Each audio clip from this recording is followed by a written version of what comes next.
Here are some paradoxes, okay, and gold nuggets that I think a lot of people should know.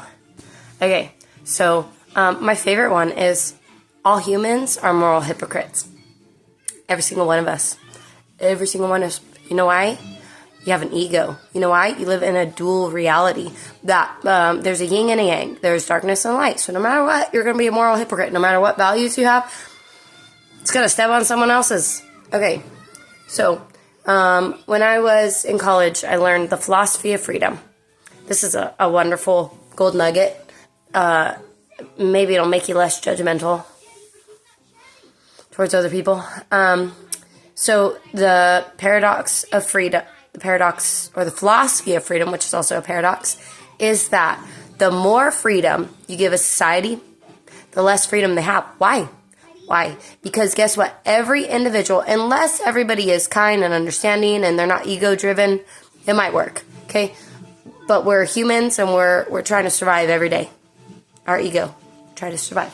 Okay, so more freedom you give a society, the less freedom they have. Why? Because everybody's stepping on everybody. Nobody respects anybody's boundaries. I think this way, so I'm going to do whatever the fuck I want. You think that way, you're going to do whatever the fuck you want. So that means that no matter what, everybody's going to do whatever they want.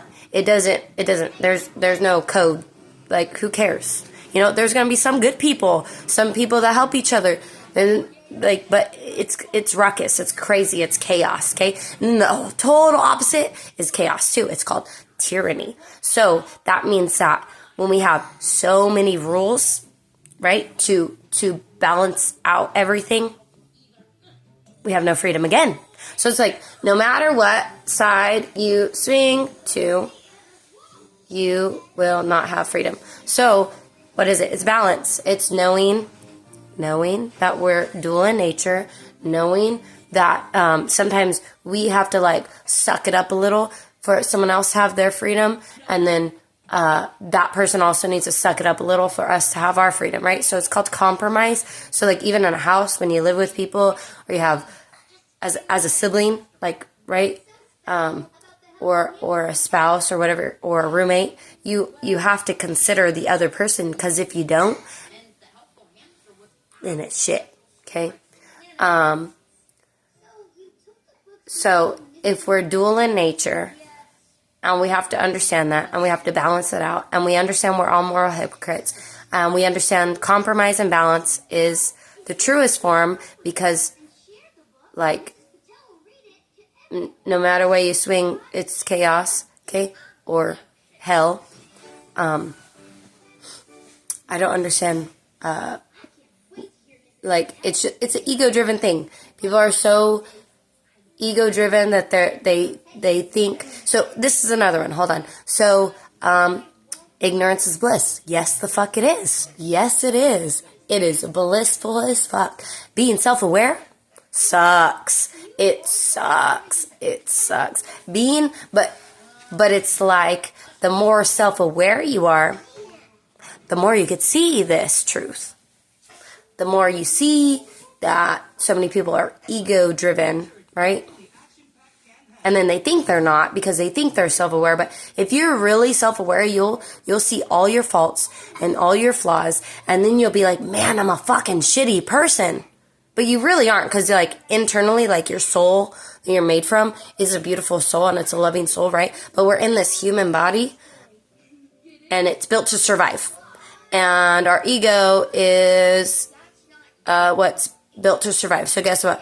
We will do whatever we can to protect our body, our ego, our self, right?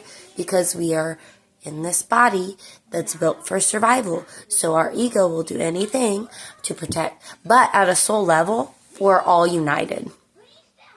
And literally you see the earth grow, and like you see the earth like move together and work together, but there's like a cycle of life where there's death and rebirth, right? It works together, and nothing's considered bad, right? That wolf eats that rabbit. Do we think that's bad? No, it's not bad, right? Because it's a dual relationship. It's beautiful, right? So there's major paradoxes in this life that we're living, and it's to learn lessons. And also, another one of my favorites, if there weren't villains, there would be no fucking heroes. So, boring life, boring existence. So let's appreciate the fact that we're all learning lessons, and we're all moral hypocrites, and we're all in survival because we have an ego and we don't want to die, but yet on the inside we're a dual nature of love and unity. It's crazy when you start to realize this. So guess what? So you are deeply loved, and you are also flawed. Yeah, that's like a paradox. And when you see that, when you finally see that, then I think you could start to love yourself and love others. It doesn't mean it's easy. Love is not an earthly thing. Love, not have liking feelings to them, but understand that they're a part of this dual reality. They're a part of this cycle that we call good and evil. That's not really good and evil. It's just a dual reality, and everything is working to balance each other out.